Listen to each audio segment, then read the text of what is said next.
Starting with Republicans, how has the shutdown seemed to have affected their political standing? Yeah, you might think, given that the Republicans are in charge of both the House and the Senate, that a government shutdown might actually hurt the Republican brand. But in fact, it hasn't. If anything, it's been helped a little bit. Take a look here, the shift in net popularity versus pre-shutdown. When we're looking at the Republican Party overall, that brand actually up 2 points. That's within the margin of error, but clearly it hasn't dropped. Come over to this side of the screen. Look at the net approval ratings for Republicans in Congress. It's actually up 5 points since pre-shutdown. So what we're seeing here is the Republican brand in Congress has actually improved somewhat.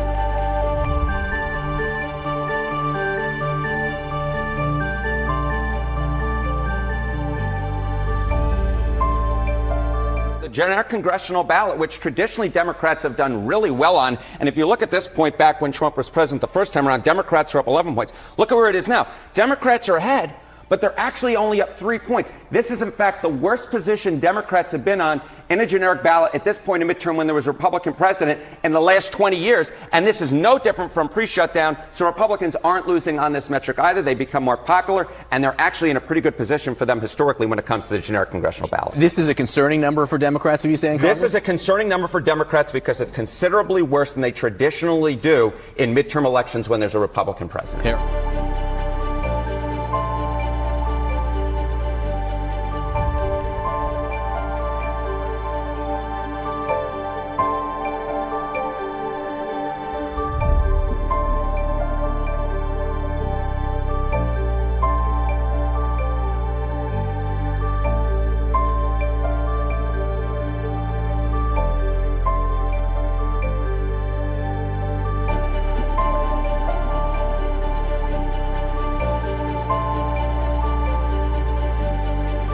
Let's have a listen to Kamala. When are they going to see a woman in charge in the White House? In their lifetime, for sure. Could it be you? Possibly. Have you made a decision yet? No, I have not. But you say in your book, I'm not done. That is correct. I am not done. I have lived my entire career a life of service, and it's in my bones. And there are many ways to serve. I've not decided yet what I will do in the future beyond what I am doing right now. They put you as an outsider, even behind Dwayne "The Rock" Johnson. I mean, is that underestimating you? I think there are all kinds of polls that will tell you a variety of things. I've never listened to polls. If I listened to polls, I would have not run for my first office or my second office, and I certainly wouldn't be sitting here in this interview. You know what? You should have listened to the polls, Kamala, because you have consistently done terribly in the polls. And if you weren't from California, you would have never been elected to anything. And when even Californians were given the choice between Kamala and other candidates, they picked other candidates when it came to being the Democrat nominee. So, yeah, California, one-party state at the moment, and it produces politicians of Kamala's calibre. It would be an enormous gift for the Republicans if she runs again. I disagree with you, James. I can't see her agreeing to be Newsom's running mate. She's already been a presidential candidate. She's already served as a VP. She would see that as demoralising, as degrading. So I just can't see her. But then what other options are there at the moment? Well, what other options are there? For her. For her, even if it's not Newsom at the top, if it's somebody else, and again, 2 or 3 years, long time in politics, a lot of things can happen. But as you say, there's not a lot of options for her. Where does she go next? Her book is a flop. Nobody wants to read this thing. This thing is going to be on the remainders pile at Target, next week. So where does she go? And it may have to be that she does that again simply to keep some sort of viability. What's she going to do? Is she going to go into the Senate? No. Is she going to go sit on boards and do something like that? No. Her speaking tour is ridiculous. I mean, the thing that she was real estate last time. This time she's coming out for a convention that's organized for the public service. So she's going to be speaking to a bunch of New South Wales public servants, right. you know, which is like great use of my council rates there. Fantastic, wonderful, well done.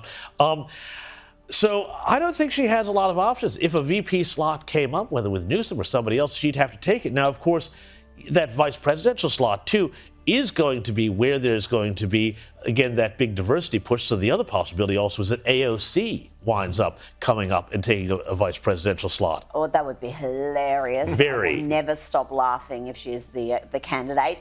Let me make a prediction here. I think it doesn't matter who the Democrats run, because J.D. Vance has this. He's going to be elected in 2028, 100%. 2032. This is going to be a golden run for the Republic. J.D. Vance is the perfect politician. He has the absolute support of the MAGA base. They adore him. He is Donald Trump plus 20%. He is more staunch than Donald Trump in just about every belief. He's a better politician. He's a better at handling arguments, handling even the media, as good as Donald Trump is at that. J.D. Vance just meticulously dismantles them, and you end up feeling sorry for them because he's just so much smarter than the people he's tackling.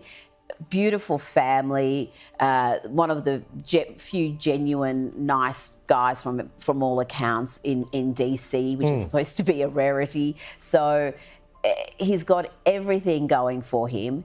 And it's just a matter of who's the running mate. And again, the Republicans have got a lot of depth here. You've got the likes of Ron DeSantis, who's a brilliant politician, has done amazing things in Florida. You've got Marco Rubio, who's got so many jobs and is doing them all well, and several others beneath them who are also contenders. So that's what the Democrats really have to find. At the moment, they've got their most radical elements setting the agenda. The ones you keep hearing about are the AOCs and Bernie Sanders and Jasmine Crockett and the Squad. The really radical wing of the Democrats is running the show for them, and it's hurting them. They need to find someone who's electable. Newsom has a lot going for him. As terrible as he is as in governing, he's got charisma.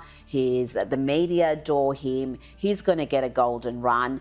But you only have to look at California to see what America would look like under Newsom, and it's not pretty. Well, I'm anticipating, sorry, James, I'm anticipating we get 8 years of J.D. Vance, followed by 8 years of Marco Rubio, followed by 8 years of Pete Hegseth, which takes us up to about 2056 or something or other. And then Barron. Barron. And then Barron, yeah. All courtesy of Labor's $1 trillion of union funds. Thanks, guys. Well done. Great job.